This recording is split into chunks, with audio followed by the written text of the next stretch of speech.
हा रत्नागिरी शहरातला 6 महिन्यापूर्वी झालेला रस्ता बघा. ज्या रस्त्याला 5 वर्षाची गॅरंटी असते तो हा रस्ता. काय अवस्था झालेली आहे या रस्त्याची हे आपण पाहू शकता.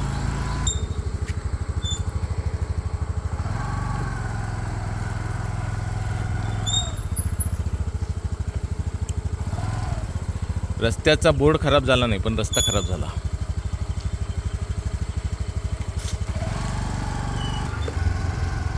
इथं कोणत्या प्रकारची अतिवृष्टी होते हे माहिती नाही. हा रत्नागिरी शहरातला केसी जयनगरसारख्या एरियामध्ये जर पाणी साचून 6 महिन्यामध्ये रस्ते खराब होतील तर अशा कॉन्ट्रॅक्टरांना ब्लॅकलिस्टमध्ये टाकायला नको का? तुम्ही पैसे कमवा, तुमची भूक कधी थांबणार आहे? आज अब्जावधी कमवलेत, 20 वर्ष सत्ता भोगलीत, आता तरी चांगल्या सुविधा लोकांना द्या.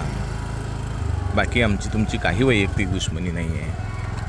तुम्ही वैयक्तिकरित्या आमच्यावर हल्ले करता, वैयक्तिकरित्या धमक्या देता, पण त्यापेक्षा जर तुम्ही हे रस्ते चांगले केलेत, याचा दर्जा चांगला राखलात तर तुमच्या आईवडिलांचा उद्धार होईल. तुमच्या आईवडिलांना लोक वर्षानुवर्ष ओळखत राहतील. पण ज्या खड्ड्यामध्ये गाडी जाते आणि एखादा माणूस आपडतो तर तुमच्याच आईवडिलांना इथे शिव्या घातल्या जातात. याची जाणीव तुम्हाला का होत नाही? किमान आपल्या आईवडिलांच्या प्रेमापोटी तरी हे रस्ते चांगले करा. आमचं तुमच्यावर काही वैयक्तिक वाद नाही आहे, पण अशा पद्धतीचे हे रस्ते पाहिले की आम्हालाही दुःख होतं.